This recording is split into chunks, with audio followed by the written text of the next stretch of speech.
যে আরেকটা যে নামকরণ নিয়ে চট্টগ্রামে যে চিটাগংকে চট্টগ্রাম নামকরণ দীর্ঘদিনের আন্দোলন সংগ্রাম করে আসছিল। আজকে যে অনেক মানুষ পর্দার আড়ালে থাকে, যখন কিছুটা হয়ে যায় এর ক্রেডিট নেওয়ার জন্য অনেকে, যখন মঞ্চ যখন তৈরি হয়ে যায় বক্তব্য দেওয়ার লোক অনেকে চলে আসে। আসলে মঞ্চ গড়ার পিছনে খারা খেয়ে ভূমিকা এটা কিন্তু আমরা মনে রাখি না। আমরা মঞ্চ থেকেই ওইখান থেকেই আমরা শেষ মনে করি, কিন্তু এর পেছনে যে আমাদের ডাক্তার দিকে ঘোষ, উনি হচ্ছে এমন এক ব্যক্তি যে আজকে হয়তো চিটাগংকে চট্টগ্রাম লেখা এটা সরকারিভাবে ভাবতেছে, এটার খার অবদান এর পিছনে খার সংগ্রাম ছিল, এটা হয়তো চট্টগ্রামবাসী অনেকে জানে না। আজকে আমি ওনার সাথে কথা বলবো, আপনাদের পরিচয় দাদা, আপনি যে চিটাগংকে চট্টগ্রাম করার পিছনে আপনার কেন, আপনি এটা নিয়ে এত কিছু ইস্যু থাকতে আপনি এটাকে কেন আপনি বেছে নিয়েছিলেন? আসলে ধন্যবাদ সঞ্চালনকারী।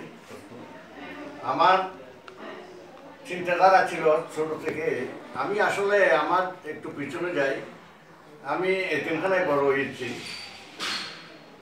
তো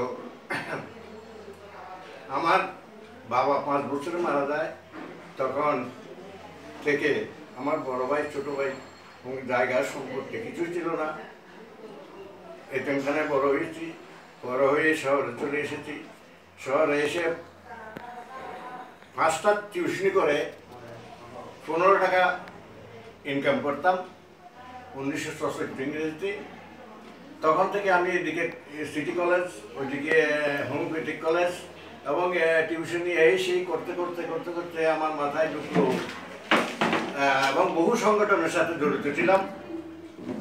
এই সংগঠন করতে করতে দেখা গেছে মাথায় আসলো, কিরে বাংলাতে চট্টগ্রাম, ইংরেজিতে কেন চিটাগাং? এটা কোন শব্দ, কেন হয় একটা প্রনাউন, যেখানে আমরা একটা নামকে বিকৃত করার অধিকার কারো নাই। এটা যে ভাষায় হোক, সেই ভাষায় আপনার আরবি হোক, ফার্সি হোক, ইংরেজি হোক, কিন্তু আপনার উচ্চারণ তো ঠিক করতে হবে। উচ্চারণ কেন ঠিক নেই? চিটাগাং, আমার বাংলাতে সবাই চট্টগ্রাম, এটা কোনো কীভাবে হতে পারে? আমার মাথায় আসলো, শুরু হলো সংগ্রাম 1984 ইংরেজির 29শে সেপ্টেম্বর থেকে আমি এই সংগ্রাম শুরু করি। আমি পত্র পত্রিকা যেখানে যা পাইছি, আমি বই লিখেছি চট্টগ্রামকে নিয়ে, কোন পথ অবলম্বন করবো আরেকটা বই লিখেছি, ওখানেও আছে। এবং চারিদিকে দেওয়া শুরু করলাম, স্মারকলিপি এই সেই অনেক কিছু।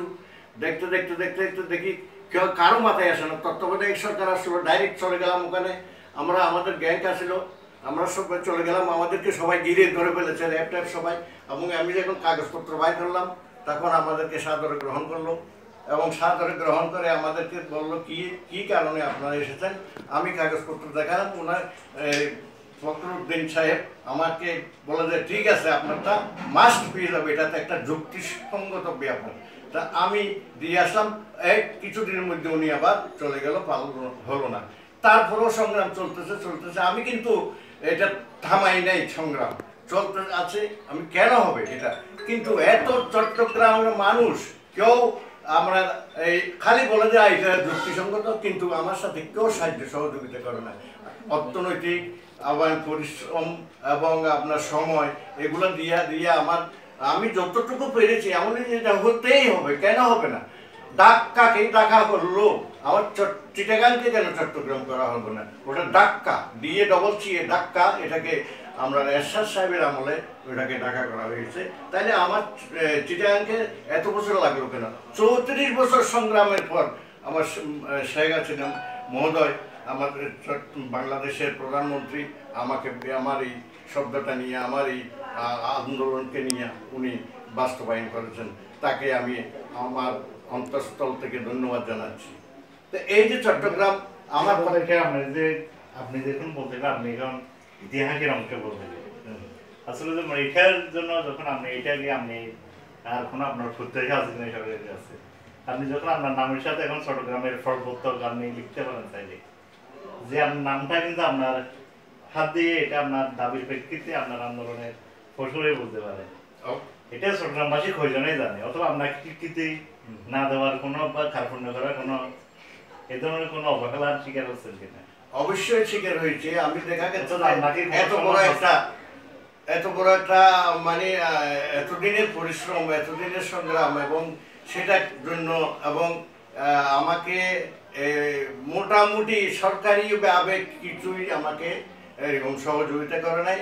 তবে সহযোগিতা একমাত্র বাস্তবায়ন করছে, এটাই হলো তো সহযোগিতা। কিন্তু সেই ব্যাপারে যে আমাকে কোনো রকম আমার নামটাও এখন ওনারা উচ্চারণ ঠিকমতো করে নাই। আমি যে এটা সংগ্রাম করছি, এটা আমার কাছে ডকুমেন্ট আমার কাছে অনেক অনেক ডকুমেন্ট আছে। এটা কেউ বলতে পারবে না আমি ছাড়া কেউ চিটাগাংকে চট্টগ্রামের কথা বলেছে। চট্টগ্রামবাসী এমন আমাদের একটা সবাই চট্টগ্রামের এই বাংলা বিভাগের প্রধান আবুল কাশেম বড় একটা মিটিংয়ে, উনার আমার এই যে চট্টগ্রাম নিয়ে মিটিং করতেছিলাম, বড় একটা মিটিংয়ে মানে উনি মাথায় এরকম বাড়ি দিয়ে পরে দিয়ে বলছে আমাদের মাথায় কেন আসে না এইরকম কথা। এবার অনেকে কিন্তু বন্ধু বান্ধব বহু আমার যে সংগঠন আমাকে অনেক কিছু পুরস্কৃত করেছে, কিন্তু সরকারিভাবে এই পর্যন্ত আমাকে কোনো পুরস্কৃত করা হয়নি। এবং আমার সঠিক নামটা পর্যন্ত যে আমি এটা বাস্তবায়নের জন্য এত আন্দোলন করছি সেটা কিন্তু এখনো পর্যন্ত বলা হচ্ছে না। এটা আমার কিন্তু একটা মনের মধ্যে দুঃখ। যে গেজেটটা হয়েছে আপনি জানেন, এই গেজেটে আপনার নামটা একটু এখানে এটা তো অবশ্যই একটা আমার প্রাপ্য। আমি টাকা চাই না, পয়সা চাই না, কিন্তু আমার নামটা তো সরকারিভাবে টাকা উচিত।